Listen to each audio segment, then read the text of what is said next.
Flood in Maharashtra, UP, Uttarakhand, Himachal and Delhi और भी ना जाने कितने ही ऐसे स्टेट्स हैं जहां पर हर साल लोग इस फ्लड को झेलते हैं। अगर हम माउंटेन एरिया की बात करें तो वहां पर फ्लड को मैनेज करना या क्लाउड बर्स्ट को मैनेज करना नेक्स्ट टू इम्पॉसिबल है। बट अगर हम अर्बन एरियाज़ की बात करें तो वहाँ पे कई हद तक हम इस चीज़ को मैनेज कर सकते हैं इजीली। बट ये पता होने के बावजूद हम हर साल ना जाने कितनी ही मिसिंग और डेथ रिपोर्ट की न्यूज़ देखते हैं। बट अगर हम अर्बन एरियाज़ की बात करें तो मैं मेनली दिल्ली की बात करूँगा, क्योंकि दिल्ली हमारे इंडिया का कैपिटल है। दिल्ली एक यूनियन टेरिटरी है और दिल्ली ही एक ऐसी गद्दी है जिसके लिए हर चुनाव में हर पार्टी हर तरीके का हथकंडे अपनाती है। और वो दिल्ली ही है जहाँ पर ग्लोबली इवेंट्स और पॉलिटिकल डिसीजन लिए जाते हैं जिसका असर हमारे पूरे कंट्री पर पड़ता है। और इन सब इम्पोर्टेंस के बावजूद हमें शर्म इस बात पे आती है कि सिर्फ लॉ एंड ऑर्डर्स की लापरवाही और पॉलिटिकल खिचड़ी की वजह से हम अपने फ्यूचर IAS IPS को मौत के घाट उतरते हुए देखते हैं। क्या दिल्ली का इतना इम्पोर्टेंस होना दिल्ली वालों के लिए वरदान है या श्राप?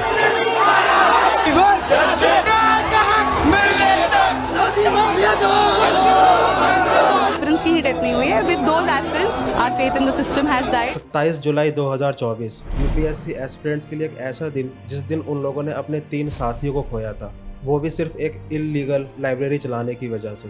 यह है राउस का IAS इंस्टीट्यूट जो 1953 में राजेंद्र नगर में ओपन हुआ था और ये इंस्टीट्यूट दावा करता है कि इसी ने इंडिया को 1/3 ब्यूरोक्रेट्स दिए हैं। बट ये इंस्टीट्यूट खुद इल्लीगल लाइब्रेरी रन करता था जो कि बेसमेंट में था और वो रोड से 8 फीट नीचे था, जहाँ पर सिर्फ पार्किंग और स्टोरेज की परमिशन थी ऑन पेपर। और ये बात तब पता चली जब इस इंसिडेंट के बाद उस इंस्टीट्यूट के अगेंस्ट में FIR किया गया। 27 जुलाई शाम के 6:30 बजे बारिश की वजह से रोड पर 3 फीट तक पानी भर चुका था। बट तब भी ये इंस्टीट्यूट सेफ था अपने बॉर्डर और दीवार की वजह से। बट बात तब बिगड़ी जब वहाँ से एक गाड़ी गुजरी और उसके फोर्स की वजह से इंस्टीट्यूट के बाहर की दीवार गिर गई और तब रोड का सारा पानी स्पीड से बेसमेंट में भरने लग गया। और ये बात पता चलते ही वहाँ के सिक्योरिटी और लोकल वालों ने मिलकर वहाँ के कुछ बच्चों को बचा लिया, बट रह गए ये 3। बट यहाँ पर सोचने वाली बात ये है कि जब टाइम रहते ही NDRF टीम को इन्फॉर्म कर दिया गया था, जो कि वहाँ सिर्फ 11 किलोमीटर के डिस्टेंस पे है RK पुरम में, तो उनको आने में 1.5 घंटे से भी ज़्यादा वक्त क्यों लगा? क्योंकि अगर वो पैदल भी आते तो वो 2 घंटे का रास्ता होता।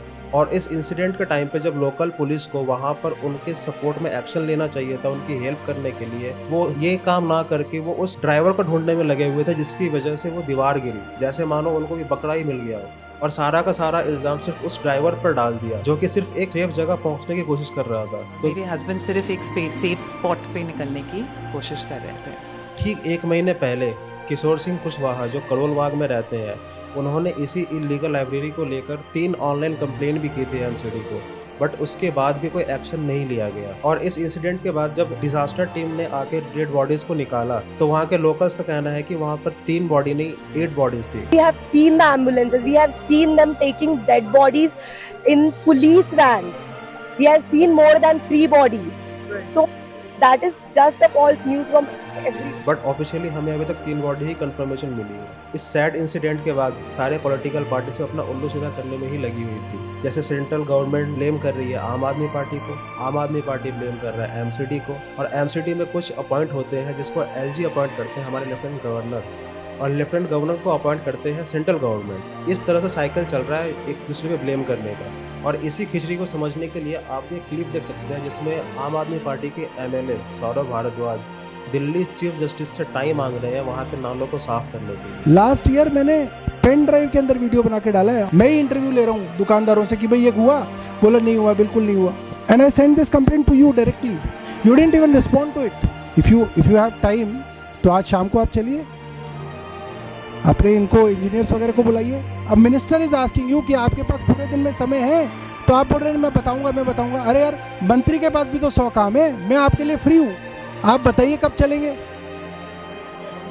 नहीं, my humble request also, we want a solution to this. और इसी खिचड़ी की वजह से स्टूडेंट्स के प्रोटेस्ट के बाद हाई कोर्ट ने 5 लोगों को गिरफ्तार किया, 13 इंस्टीट्यूट को सील किया जो इलीगल तरीके से क्लासेस या लाइब्रेरी रन कर रहे थे, और इस केस को CBI को हैंडओवर तो कर दिया था। बट क्या रियल में उसका कोई रिजल्ट मिला हमें? क्योंकि हाल ही में फिर से उनको परमिशन मिल गया है क्लासेस स्टार्ट करने का, और उनकी डेट शीट्स भी आ गई हैं क्लासेस के लिए। तो ये इन सारे प्रोटेस्ट का क्या हमें कोई फायदा मिला या नहीं मिला? जैसे मानो ये सारा होने के बाद भी हम जैसे लोगों के ऊपर एक पॉलिटिकल थप्पड़ है कि चाहे हम जितना कुछ भी कर लें बट चीज़ें या तो हमारे फेवर में आएंगी नहीं, और आएंगी तो वो कब तक आएंगी वो हमें पता नहीं।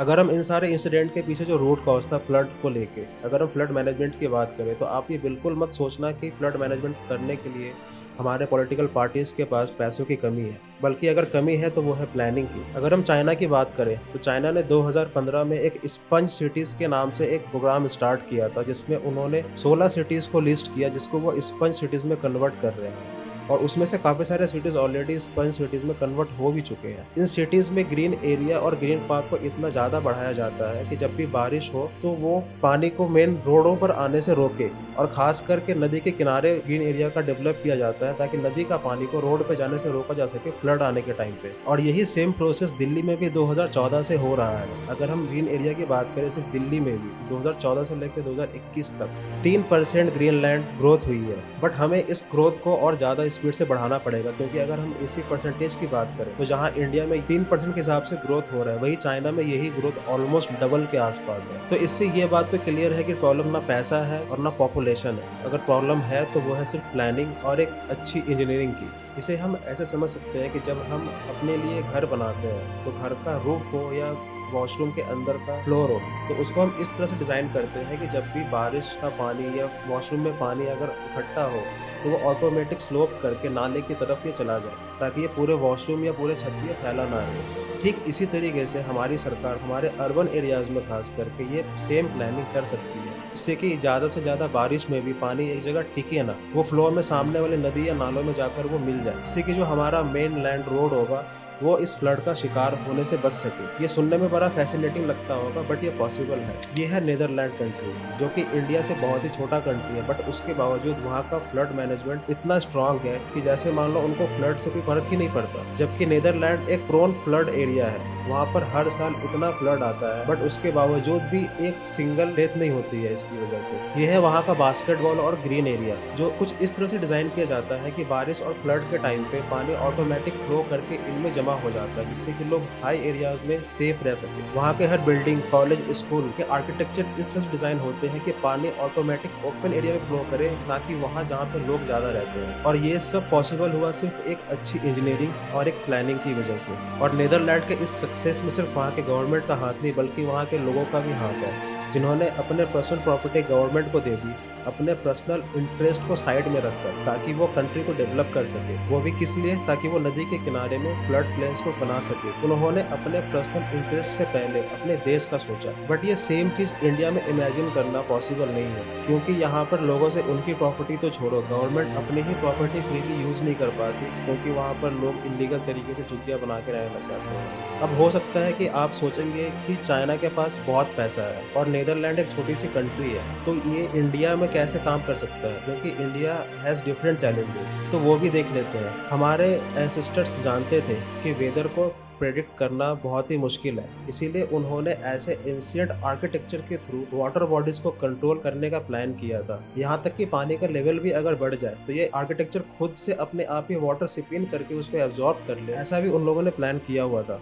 इंडस वैली के टाइम पे ऐसे स्टेप वॉल आर्किटेक्चर मौजूद थे जहाँ पे रेन वाटर हार्वेस्टिंग किया जाता था, और यही स्ट्रक्चर फ्लड के टाइम पे भी मैनेजमेंट के काम आता था। और ऐसे ही 16 step wall architecture internally connected थे पूरे सिटी के अंदर, जो इस फ्लड को मैनेज करता था। बट आज के टाइम पे हमने खुद ऐसे आर्किटेक्चर को डंपिंग ग्राउंड बना के छोड़ दिया है, जहां हम दिन रात सिर्फ कचरा फेंकते हैं, और हमने धीरे धीरे अपने ही हाथों इस एंशिएंट नॉलेज को रिप्लेस कर दिया अंग्रेजों के द्वारा लाए हुए कैनन्स मेथड से, जिसे कहते हैं खुद से अपने पांव पे कुल्हाड़ी मारना। इसमें से कुछ सॉल्यूशन हमने फॉरेन के लिए, कुछ हमने एंशिएंट टाइम के लिए, जो कि शायद हमारे करेंट टाइम को रिलेट ना भी करता हो। बट अगर हम करेंट सिनेरियो की बात करें तो हमें सीखने की जरूरत है उड़ीसा से। पिछले 25 सालों से वहां पर एक भी डेथ नहीं हुई है इस फ्लड की वजह से, और ये इंडिया में नेशनल डिजास्टर टीम क्रिएट होने से पहले उन्होंने अपना टीम क्रिएट कर लिया था, जो कि आज भी वहां पर एग्जिस्ट है। तो एज ए सेंट्रल लेवल पर हमें उड़ीसा वाले टीम से सीखने की जरूरत है, अपना ईगो साइड रखते हुए। लास्ट में मैं इतना ही कहूंगा आप लोगों से कि हम खुद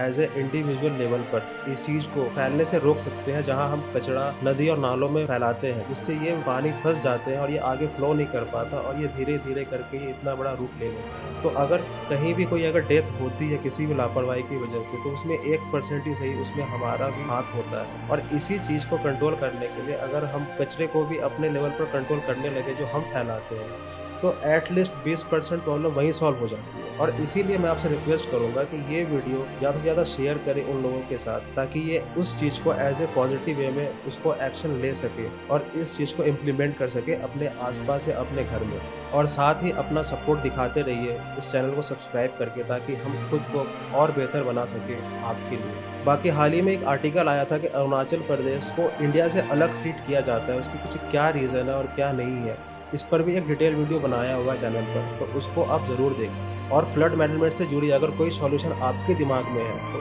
वो भी हमें कमेंट सेक्शन में ज़रूर बताएं, ताकि आपका सॉल्यूशन लोगों तक ऑटोमेटिक पहुंचे। बाकी हम जल्द ही मिलेंगे अगले वीडियो में, तब तक के लिए स्टे ट्यून फॉर दैट।